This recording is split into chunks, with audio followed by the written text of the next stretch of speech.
What happened to Sakamoto Days? Everyone was excited for the anime, but then it completely fell off the face of the earth. It's only been one season and everyone is already over the show. And nobody really cares about the manga either. There are fans, but considering it's almost 200 chapters long, it seems like nobody talks about it, which is sad because this manga was great when it started. But as someone who read Sakamoto Days when it debuted, I'm not surprised to see how it turned out. That's why in this video, I'm going to explain why everyone falls in love with Sakamoto Days, discuss some of the issues surrounding the anime, and explain why the series is a great idea with a boring story. Just be warned that there may be some minor spoilers. So let's start by asking the question everyone wants to know. What happened to the anime? Because if you don't remember, Sakamoto Days was hyped up prior to its debut on Netflix. The manga had been around for a while in Shonen Jump, and while not as popular as something like Jujutsu Kaisen, it got enough attention to where everyone respected it as a good series. But one of the first problems was that the anime was picked up by TMS. Now, if you don't watch a lot of anime, TMS isn't really known for great animation. And considering Sakamoto Days has a lot of fights, this was seen as a major blow to the anime's potential. And now that the first season is already out, this is more or less the consensus. The animation is solid. It's not a PowerPoint presentation, but it's not exactly breathtaking either. So one of the reasons people think Sakamoto Days didn't do well is because the animation wasn't nearly as good as it should have been. In other words, if it got the Jujutsu Kaisen treatment or the Demon Slayer treatment, it would have been way more popular. Now, I want to pick that apart because obviously it's a common criticism, but first we should establish whether Sakamoto Days was really a flop. Because like we saw with Chainsaw Man, it's not always clear what it means for an anime to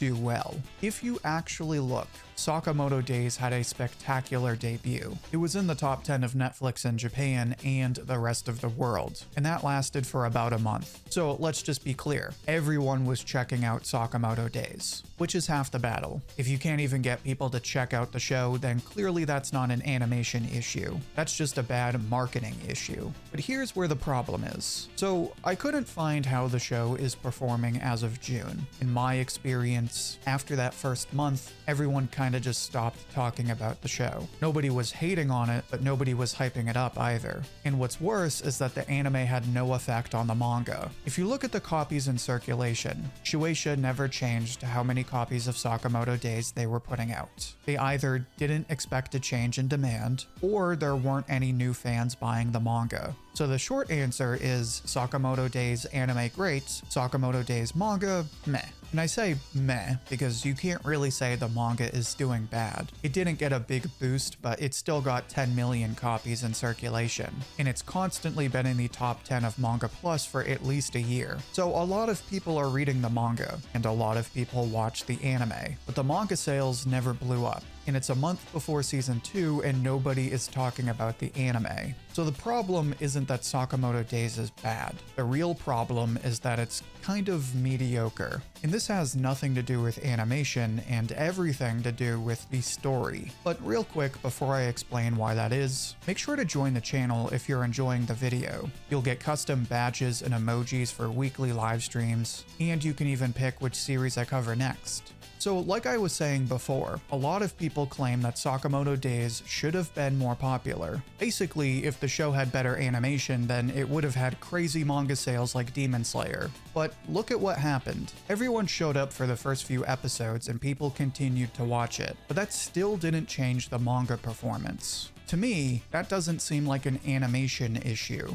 To be clear, the animation is fine and the fights look decent. Sakamoto Days is an all-around good-looking show. But when you have a bunch of new fans watching the show, but none of those new fans are buying the manga, that's a different issue. What that says is people are watching the show, but they don't like it enough to go beyond the anime. That has nothing to do with animation and everything to do with the story just not being very compelling. For the sake of comparison, happen. Let's look at a series in a very similar position, Shangri-La Frontier. Shangri-La Frontier also isn't talked about very much, but it's got a ton of manga readers, and it was one of the 3 most watched shows on Crunchyroll for months. The anime took a while to get fans, but after enough time, it became one of the most popular anime. In that sense, it actually had the opposite experience of Sakamoto Days. Instead of blowing up and then going stale, Shangri-La Frontier continued to grow more and more. And 3 months ago, it reported over 11 million copies in circulation, which should mean that Shangri-La Frontier has a slight lead in sales. So Sakamoto Days probably has way more views for the anime, but Shangri-La Frontier has at least as many sales, if not more. Well, this is a clear sign that people don't like Sakamoto Days nearly as much as they like Shangri-La Frontier. Shangri-La Frontier wasn't even on Netflix, and it's got the same sales as Sakamoto Days. Really, it just confirms that people are watching Sakamoto Days, but nobody is going out and buying it. Naturally, the next question becomes, how come new fans aren't buying the manga? And the reason is actually pretty simple.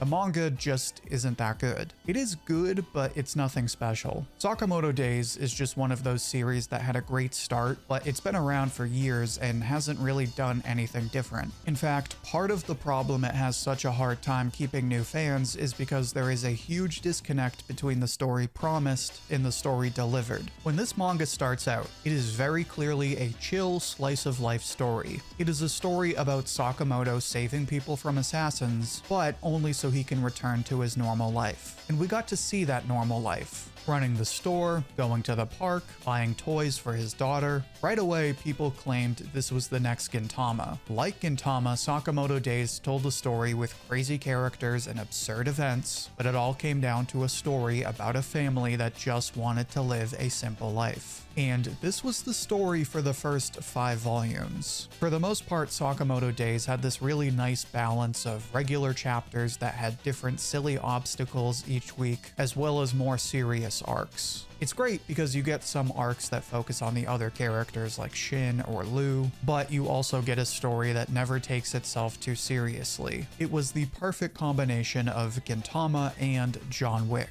Silly misadventures with crazy action. But that lasts for about 5 volumes before the main villain is introduced. Naturally, every long-running series needs some kind of plot, some means of progressing the story. In Sakamoto's case, this is Slur. Slur is basically an assassin who wants to kill all the assassins. That's it. No, seriously, that's it. You can't even call him an anti-villain because he still wants to destroy the world. Of course, this threatens Sakamoto and his family, so he and Shin have to join the fight to stop Slur. And this pretty much kills the story because once it focuses on Slur, Sakamoto Days starts to completely rely on the action. First, they stop Slur from destroying the Assassin Association. Then they have to do an exam arc, which is honestly pretty boring. Then they sneak into an assassin school to discover Slur's identity, which is pretty fun, but more of the same. And ever since then, it's just been non-stop action. And this is pretty much what everyone has been saying about the series for the last few years. The art is great and it's got cool fights, but the story is more or less the same thing over and over, which does seem weird at first because Sakamoto sells you on the assassin story. But that's one part of the appeal. The whole appeal is Sakamoto is an assassin, but he has his new family and does silly things like taking his daughter to school and taking his employees to a family diner. 5 volumes in, you cut out the whole second half of the premise, and it basically turns into Jujutsu Kaisen if it took place at 7-Eleven, which is the perfect analogy because everyone said the same thing about Jujutsu Kaisen.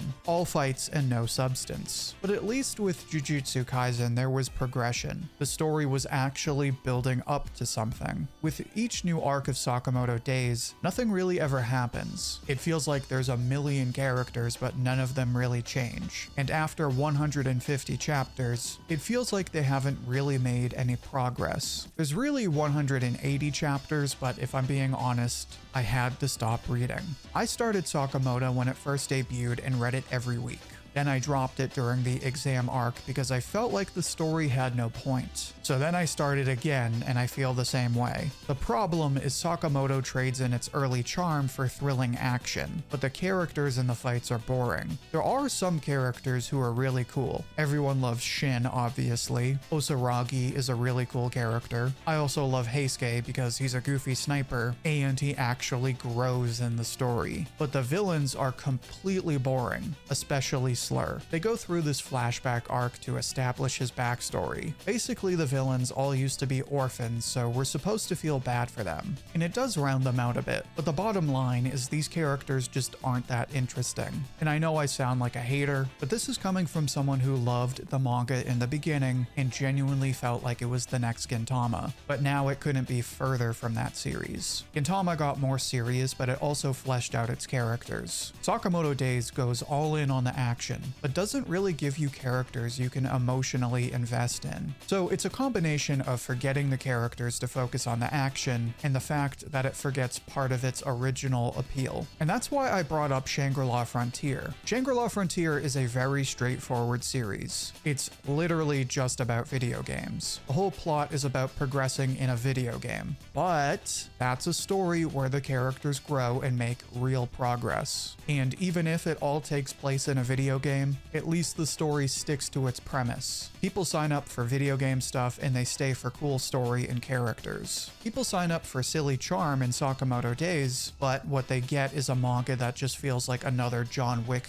clone. And at least John Wick has cool characters. They don't have complex backstories or anything, but they're actually cool characters. I mean, one of the best scenes is a random character talking about guns like they're wine. Sakamoto Days feels like it borrows from that formula without really adding anything. It does the same thing of introducing hidden institutions, but doesn't add any unique twists. It did it first with Sakamoto and his convenience store, but then it goes all in on the action. So really, the reason people don't care about Sakamoto Days is two reasons. First of all, it completely ignores the reason people checked it out in the first place. It gets people invested in the silly characters, but then ignores that charm to focus on fights. And then the second reason people don't care is because those fights don't lead to anything. It takes close to 200 chapters for there to be any real progress towards the main goal. And after the first 5 volumes, it's almost impossible to invest in any of the new characters. Sakamoto Days is great because it creates a story that blends all of these other great series in a really fun way, but it ruins that potential by relying on those influences and forgetting what made it original in the first place. And that's why it is where it is today. Sakamoto Days is a story that is just as good as everything else, but never managed to be as good as it should be.